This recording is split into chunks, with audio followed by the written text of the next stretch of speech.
So let's begin. Well, hi everyone. My name is Mark, and this is my better half, Janice. Yes. And we want to thank all of you for just taking this time and deciding to join this breakout session called Talitha, Koum.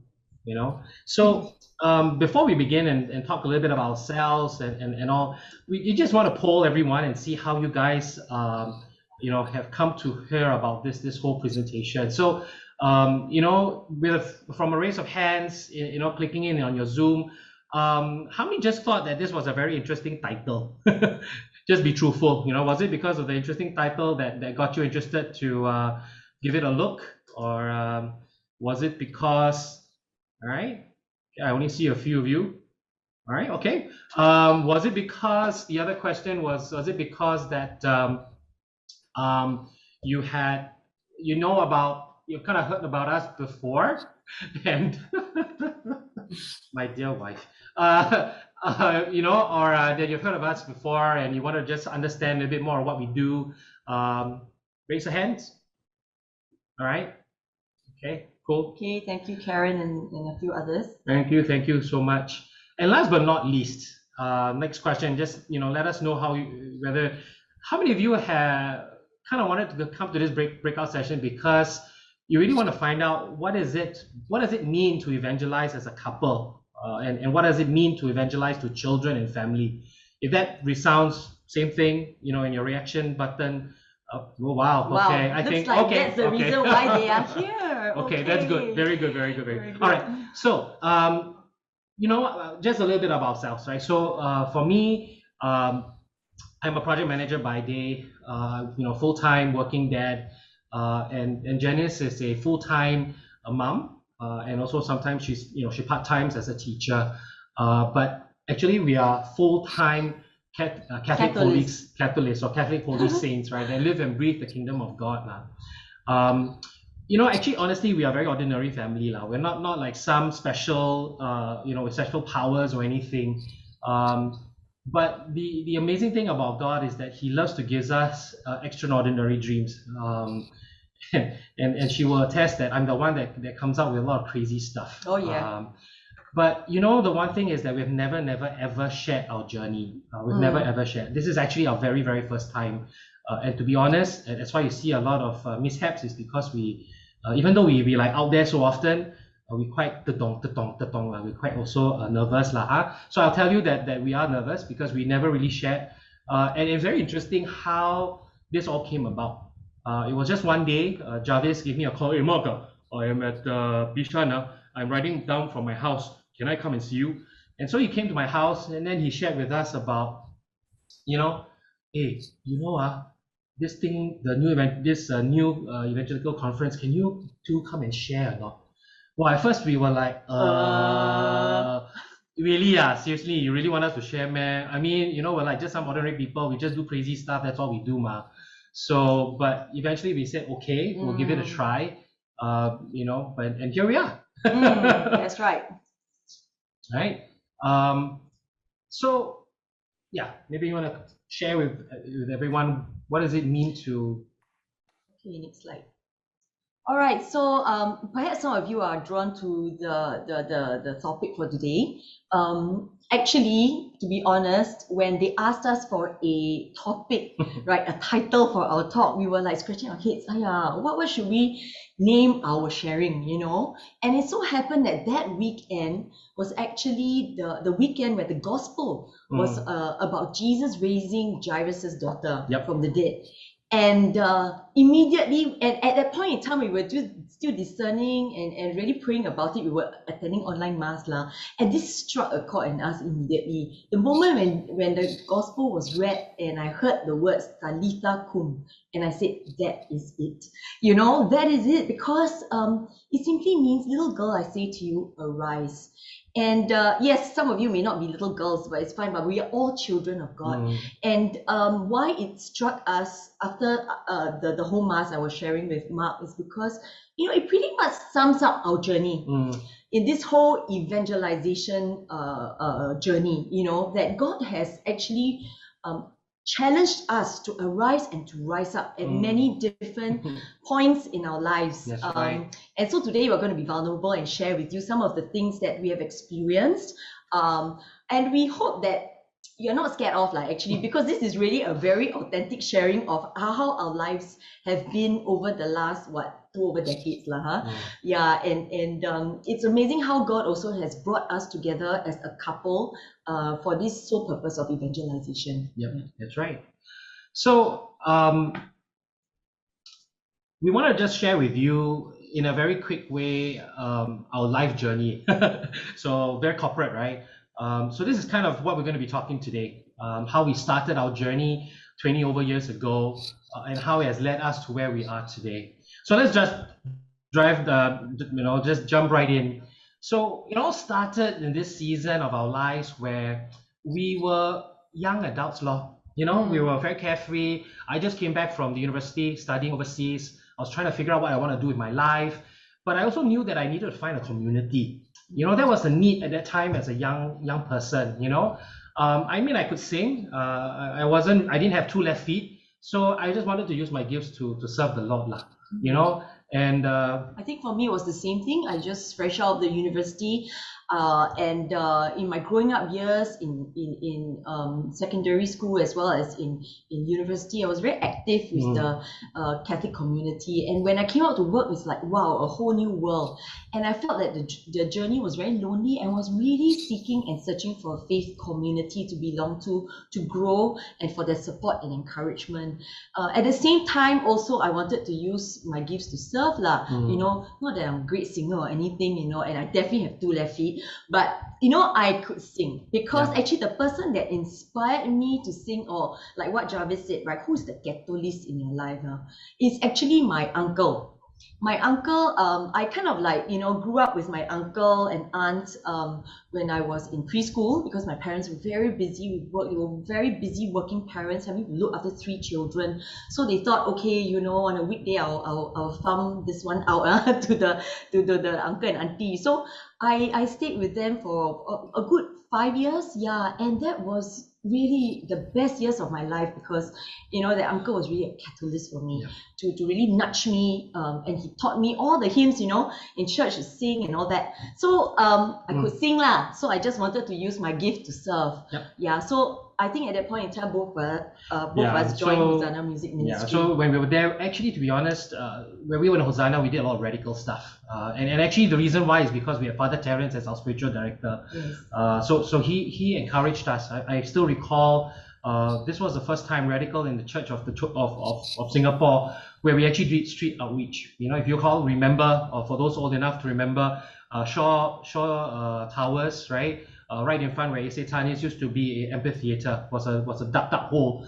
We actually did evangelization right in the middle there. We collaborated with parishes, with different ministries, and we actually proclaimed the Lord's favor to everybody, by using contemporary Christian music. So we already at that point in time was already coming out of our comfort zone lah. Yes. But life came. We got married. We started to start a family, and we realized that Hosanna wasn't the place to be anymore, because we needed a place that we could grow as a family. And as we were having Nicole, our very firstborn, we needed to see how we can put her in a community that can grow. Yeah, that's right. But we were still hanging on for a while, and I remember Nicole actually, she was very small, and she was like crawling all over the floor when we were attending our prayer meetings at Hosanna as well. So we were very young parents then, and actually a lot of our peers weren't even married yet, And then when we first got married, we told God, we got a bit, we bargained with him a bit and said, hey, God, can we enjoy 2 years of couplehood? We never asked too much, 2 years only. Okay, let us enjoy this couplehood, but he has other plans lah. So God gifted us with our firstborn, Nicole. She's really a honeymoon baby. And and later on you'll get to hear her story. She's going to come on to share as well.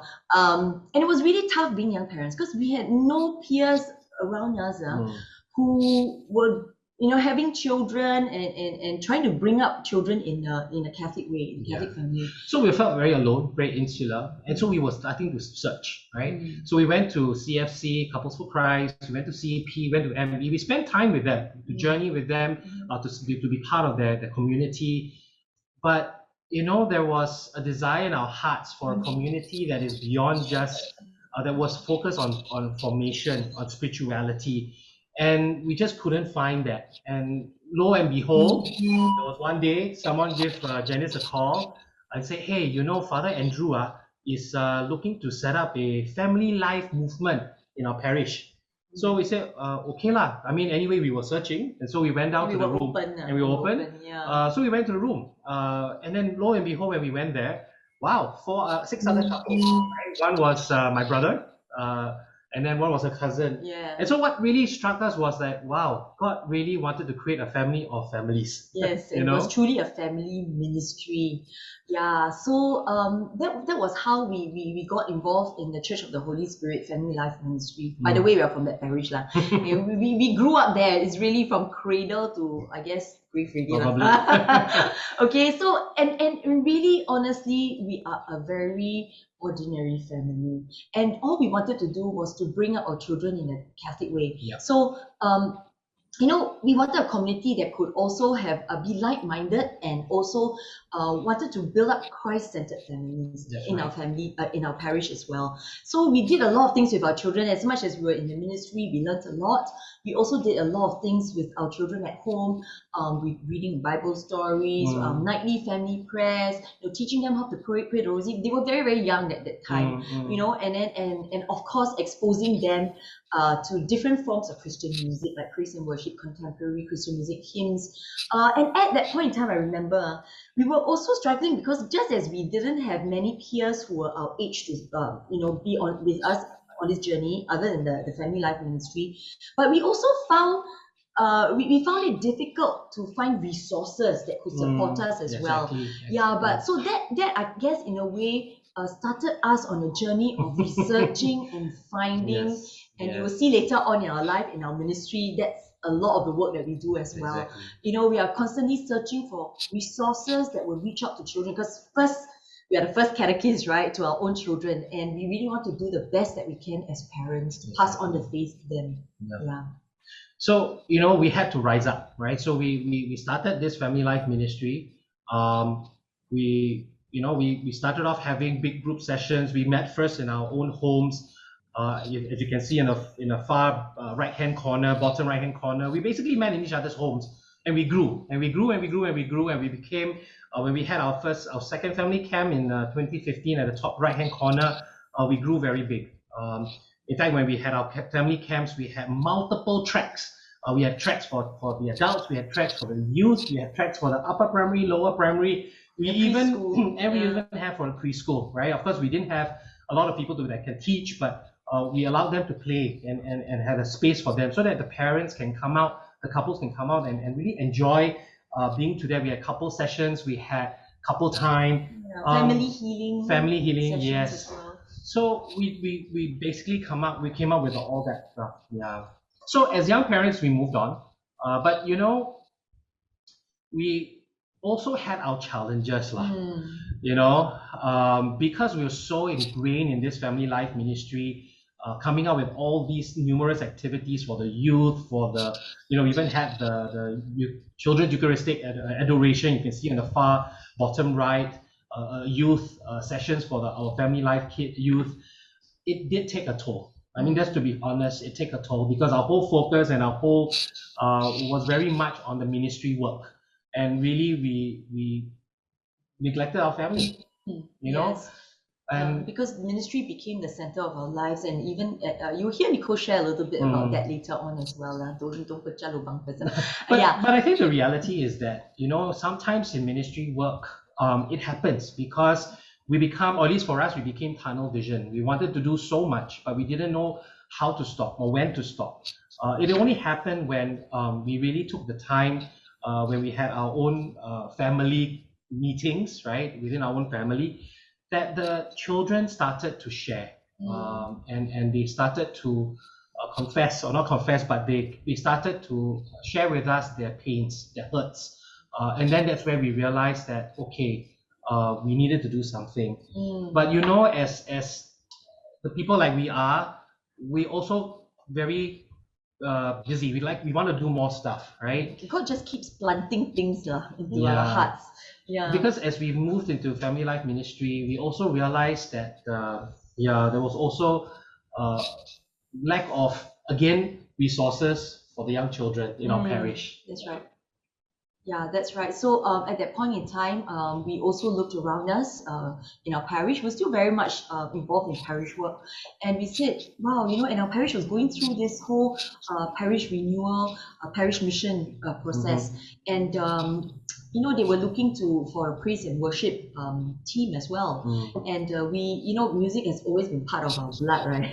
Yeah, you know, from a very young age. So we heard the call to start this. And then at the same time also, like Mark shared earlier on, that we looked around and our kids was just starting to attend catechism. And we realized that, you know, we also want to contribute to catechism, but we can't commit on a weekly basis for catechesis teaching, but we wanted to do something to introduce the children to a different form of prayer, because we wanted to there was really a desire in our hearts to share with them the richness of our church. You know, there's so many ways in which we can reach out to God, and God is reaching out to us. So we just really wanted to share that with the children. And of course, naturally for us, it's through praise and worship. And it's something that is very kinesthetic as well, because we put in a lot of actions. So the children actually really, really loved it.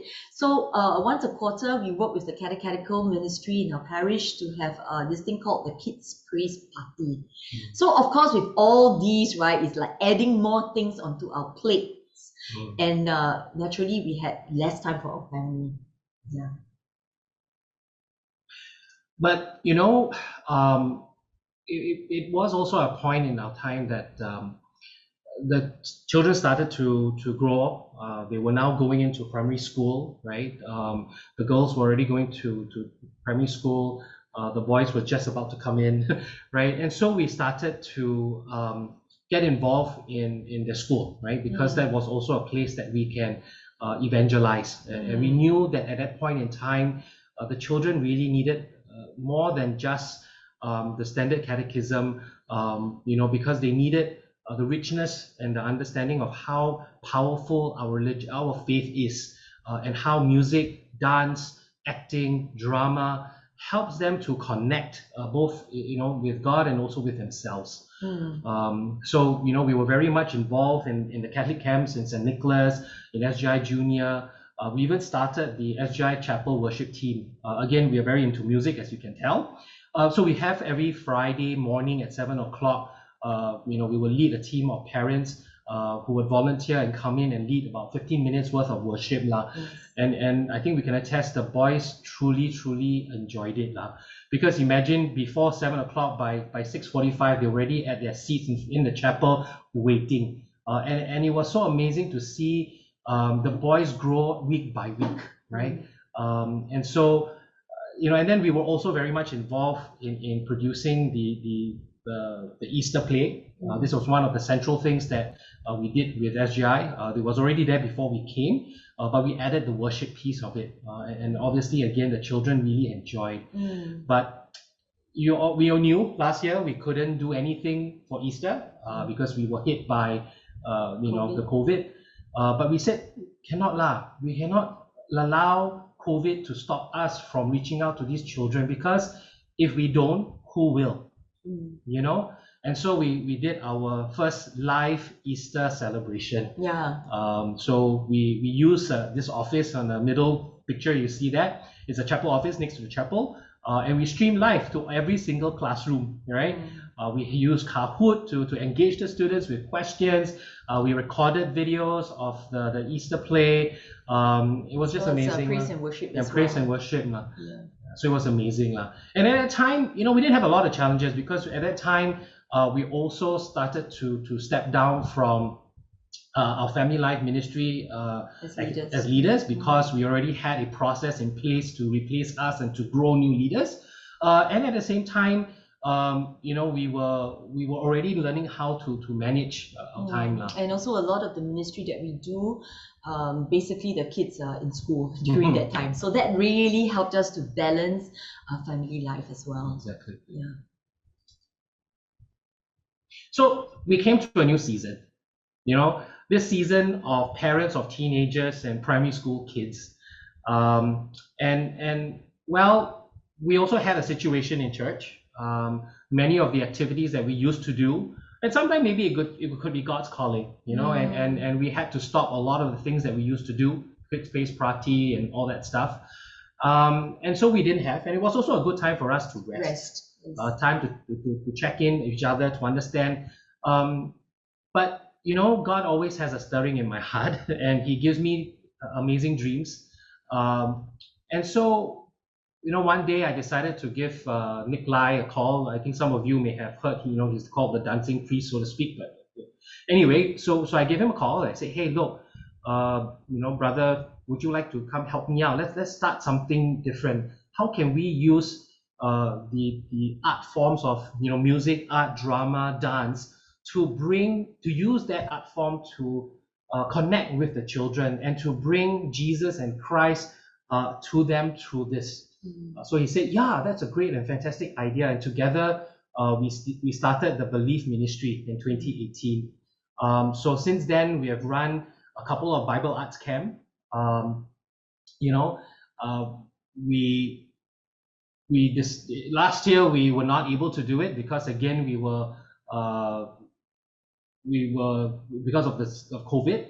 But this year again, we said, look, this is not going to stop us. We cannot allow again for this COVID to stop us from evangelizing, from reaching out to the kids. And so, in partnership with ONE, we really, you know, appreciate all their help and their support. We've run our very first virtual Bible arts camp. It was a 4-day camp. We had about 150 children who signed up. We had, oh my goodness, so many different sessions, right? And we had sessions for art, music, drama, dance. And the children truly were, they really enjoyed themselves. And every morning and afternoon, we would have an assembly. As you can see in the bottom photo, yellow in color, we will do a live session with them where we will give them quizzes, we will have fun with them, and they truly enjoyed it. Yeah, I still recall on our very first day, very last day, on the 4th day, many of the children cried.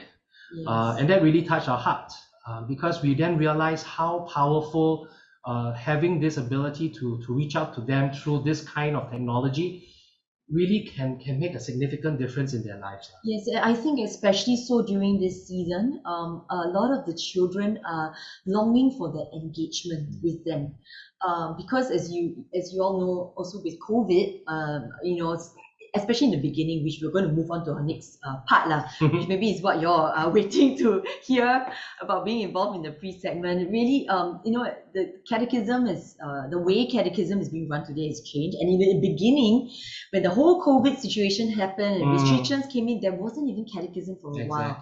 And the children were so looking forward to being engaged by someone, actually. So that was a great lesson for us to realize that they just really needed someone there with them on this journey that seems so stormy, so dark, so bleak, you know, because like the moment we think we are in phase 3, we revert back to phase 2, heightened alert, you know, that kind of thing. So there were too many changes too fast. Yeah, and sometimes as children, it was very hard for them to articulate that to adults. So having the camp was a really great way for them to express all that they felt, all they were experiencing through the creative arts. And we saw a lot of that coming out as well. Yeah. I would have sent you the Padlet link that we actually have where they shared their reflection. It's amazing how much and how hurt the children are. And it's amazing, and it's just it really heartens our heart. I mean, you know, it feels really sad that we couldn't do more for them, right? Because we only have 5 loaves and 2 fish, right? So moving on, right? A brand new season, a season that we never knew was going to ever happen, but it did, right? So this is the season that, how do I say? we all knew once we were in our CB, in our circuit breaker, we saw this immediate need, right, to rise up in a radical way to reach out to these children. And as Janice mentioned there just now, we had to do something. In fact, we first started off having a mass at the cathedral basement for 2-3 weeks or so. And then out of nowhere, we had to all go be locked in our homes. And the next thing you know, on a Tuesday night, probably about 10 a.m., I had a ding dong, and I go, okay. And there, behold, was a set of equipment and lighting, and as you can see, the green screen. And there started our pre-segment, journey at home. journey of filming. Yeah, at everything home. at home. Well, actually, it started earlier on at the cathedral, but that was kind of like easy peasy now because we work with our friends from St. Max, right? And who's, by the way, hosting this whole conference today. And it was easy because everything was set up for us. We didn't have to worry about lights, we didn't have to worry about all the technicalities of it, and we just needed to just be there for the children. Yeah. But when the circuit breaker started, wow, we were saying, okay, what do we do next? Do we continue or not? So it was really a time of discernment for us as well. Because we didn't know what to expect from circuit breaker, like all of you, right? I mean, being stuck at home, with the 6 of us. Okay, by the way, we don't have help, so we had to do everything ourselves. And do we really want to take on this extra thing, So, but we prayed about it, and I think the nudge from the Holy Spirit was very strong. Yeah. So we actually said with the family, we said, look, we have to do this. We can't leave the children, and so we managed to rope in 2 of other children to come in to help us. As you know, Nicole and John.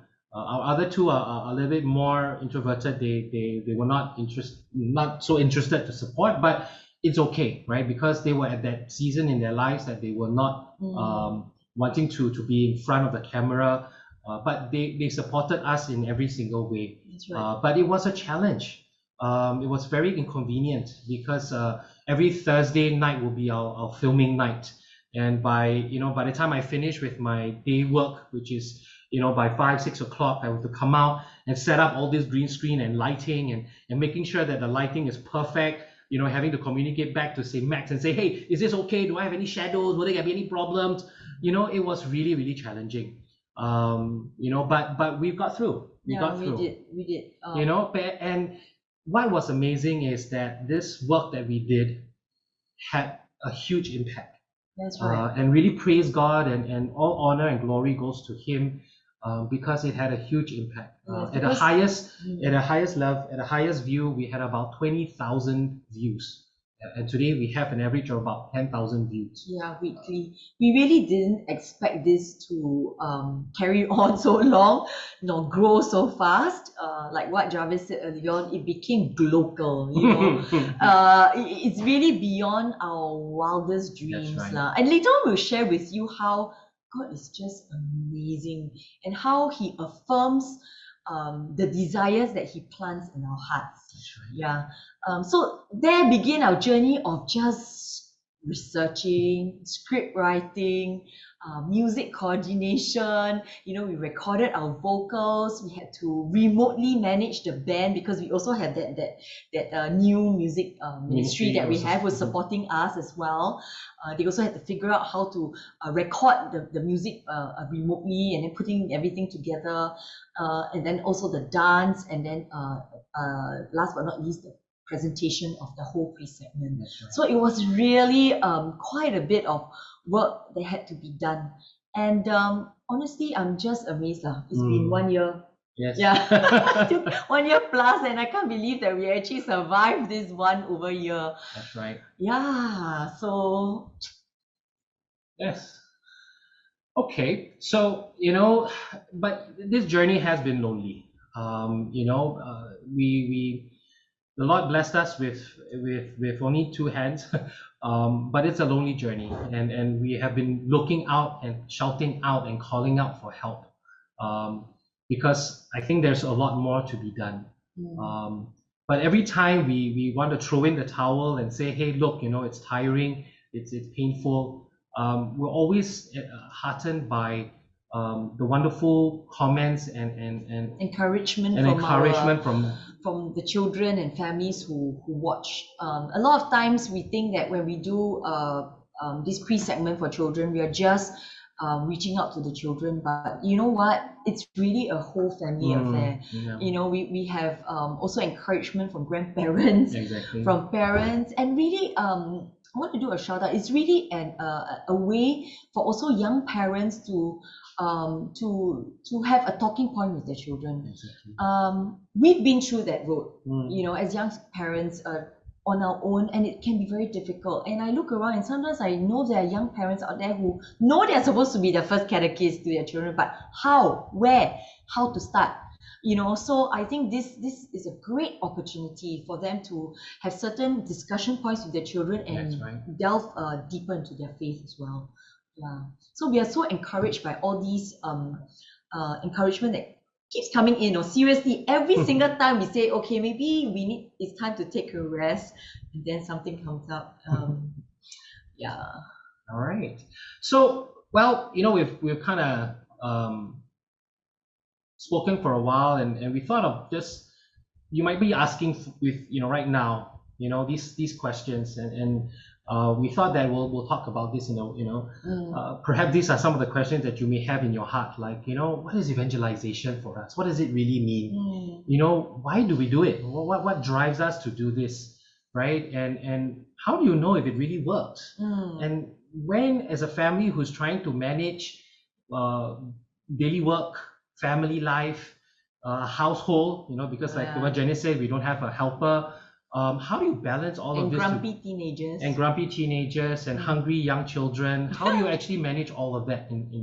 So, yeah, let me just share. You want to go ahead? Yeah, so I think it's about having the faith in the big man. I think God has been so good to us.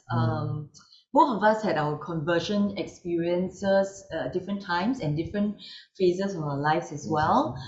For me, it was in the university. I attended the Life in the Spirit seminar, and really that transformed my whole outlook of how I am as a child of God.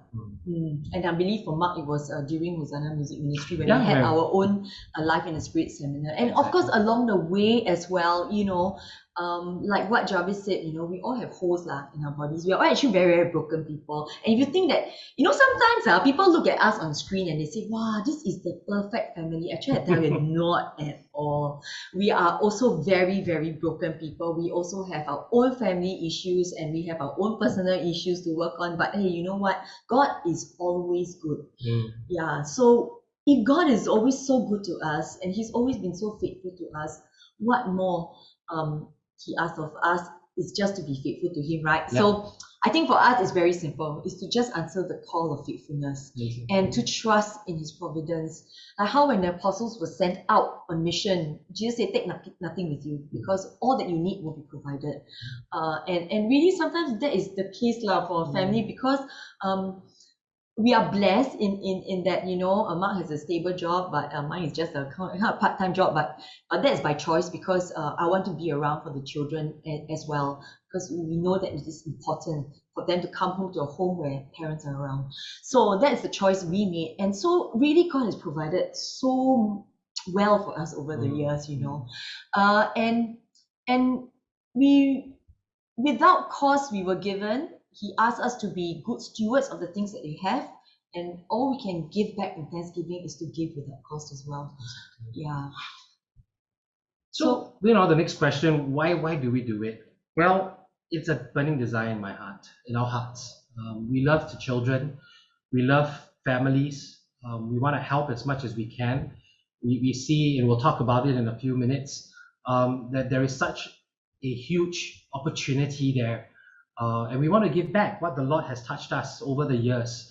In our conversion, in my own different conversions, once in Hosanna Music Ministry and then a double time in CAR, I felt so much love and compassion from our Lord. And I think that's the opportunity for me to give back and to reach out and to share it with the children, to share with them how amazing God is and how He can help them and guide them through their life journey. Mm. And the question of why do it, I guess, is also about how do we do it. And I feel that for me, when I'm in my corporate world, as a project manager dealing with large scale projects, doing the work of God is just small because we are already in our corporate world, we already do so well in that area, whether it's managing projects, even dealing with crisis. And I guess the most important thing is dealing with bureaucracy. I mean, most of us, where we work, there's definitely the red tapes and the different corporate bureaucracies. There is also bureaucracies in the church, and I think there's nothing to be to run away, to hide from. But with our corporate experience, with our corporate knowledge, we can get through that. We know how to navigate. We know how to come up with business models, to come up with new working styles, to come up with new methods of engaging the church. And that's where, as lay people, we have an opportunity to really rise up, because God has gifted us with so amazing talents in our corporate world, in our corporate life, that we can easily bring it to the into God's work, into in evangelization. So, but this is the part I want to share with you also, a prophecy. Answering the last question. Yes. How do you know okay. it works and that we are doing the right thing? Oh my gosh. Okay. So should you start? I start first. Okay, I start first. Yeah. Okay. So this question about how do you know when it works? Okay, I just want to say that God is an amazing person. Okay, so this is what happened. It was a prayer meeting that included Jarvis and ourselves. We went there for a prayer, and this prophecy came from a song.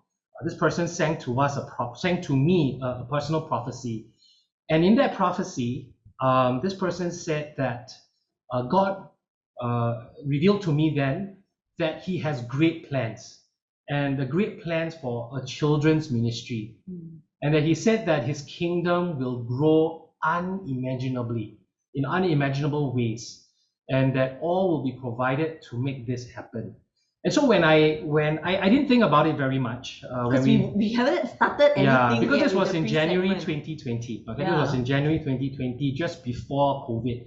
Yeah. And when I heard it, I'm like, wow, serious? What does this mean? What does this More mean? things for us to do again. And nothing happened. So but when pre-segment came along, Jarvis came knocking on the door and said, Mark, that prophecy you heard that day, do you think it just started?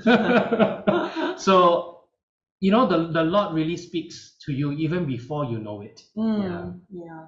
And I think it's just amazing because I was at the same prayer meeting and I received a prophecy as well. And I really also didn't know what God meant, And the word for me was that, God recognizes a passion in your heart, and that this passion, right, is so strong that the storms will not be able to crush it. That was the message for me. And the other message that came up was also that you will be teaching many people about godly things. And God wants you to step up because He wants to bring you to a higher level. And in this higher level, you will be the light that shines in the darkness in the hearts of the people. And He gives you that assurance that your work will be life-giving and it will be great in His eyes. That's right. So at that point in time, like, okay, yes, I was searching, but more in the area of work. Like, I'm thinking, okay, should I take on more work assignments? But not really in terms of ministry. So I really didn't understand and what it was all about. And of course, through time, right, when all these pre-segment and everything happened, right, we kind of got into the busyness of ministry and all that. And to be honest, we kind of, in a way, forgotten about this prophecy. But it was preparing for this talk, right? And then somehow the Spirit nudged us again to go back to listen to this prophecy, right? Because we recorded it. And we said, oh my goodness, my hair is raising because God is really fulfilling His prophecy now, in His time, in this season. And we never saw it coming. I mean, we really didn't know what it was, But He really opened our eyes now to see that our God is an amazing God. Yeah, right. That He's done so much and He will continue to if we remain faithful to Him. So the last part, right? How do you know when to stop, or how do you know when it works? Of course, quantitatively we have all the affirmations, but that doesn't drive us, right? Um, it's actually the joy and peace that you get in fulfilling God's work, right? And for me personally, the immense gratitude every time I go out there and I share my faith with the children or young families. Uh, I feel so amazed and thank God that I'm still alive and I'm able to do His will. And it's a lifestyle. We never Yes. really stop. But what I think it does help us is that through this journey that we have gone through over the last 20 years doing evangelization, is we have learned to grow, to know and to sense His Spirit, and to also take time to reflect. Many a times we like to go for silent retreats. And that's where we ask God again, what is your calling? What is your will for us? And there are times we will say, hey, look, let's take a break. Yes. Because it's time to refocus back, to recenter back, and to find time to be with our children. Not that we have never been, we went away from our children, but to refocus back on them. That's right. Okay, so now we come to a part where we really are so proud to share with you. And we're going to have sharing from our firstborn, Nicole, who some of you see on screen. I must say, Nicole is really the fruit of our evangelization. Of all the things that we do at home and as well as in our ministry, right? In terms of evangelization, we are just so grateful. So here's the video. Hi everyone, my name is Nicole and I'm currently a Year 2 student studying in NUS, and I am the eldest daughter of 4 children. Today I will be sharing with you a little more about how evangelization has impacted my life. Growing up, I was always immersed in a culture of evangelization as my parents were very involved in various ministries. And from a young age, all the music I listened to on car rides would be praise and worship and contemporary Christian music. And that was all the music I ever knew in my growing years. I am grateful to my parents because Christian music is very much part of my life today. I think this was just the beginning of how my parents began to evangelize to me and my siblings, along with all the resources they managed to get their hands on so that they could pass on their faith to us. When I was in primary school, my parents started to get involved in more ministry work, such as the BE.live Ministry in our parish. While this ministry was a place where I began to learn more about God and forged kingdom friendships, it definitely took a toll on our family. As my parents got more involved, the time spent with our family dwindled. Meal times turned from a place of fellowship and rest with family to a time when my parents would discuss and lament about the struggles of ministry life. While it was important for these struggles to be brought to light, it also took a toll on my siblings and I, because it felt like the whole world revolved around our parents and their ministry. What about us? Even though evangelization had shaken up our family in some ways, I have been blessed to be brought up by parents who sought to evangelize because of their love for Jesus. They will always encourage me to sign up for church programs and retreats. And this support was definitely something that grew me to desire more of Jesus as I grew up. This eventually led me to join the School of Witness run by the Office for Young People in 2020. SOW is an 8-week live-in discipleship school where I got to spend one of the best times in my life learning more about who God is and who I am. The school also opened my eyes to the world of evangelization. Having encountered the love of God and experienced how much He loves me, I desired to share it with others too. How can I hide this great joy of finding who Jesus is from those around me? My heart for evangelization began to grow. I was happily serving in my parish youth community and eventually stepped up to be part of the EXCO in my university Catholic community.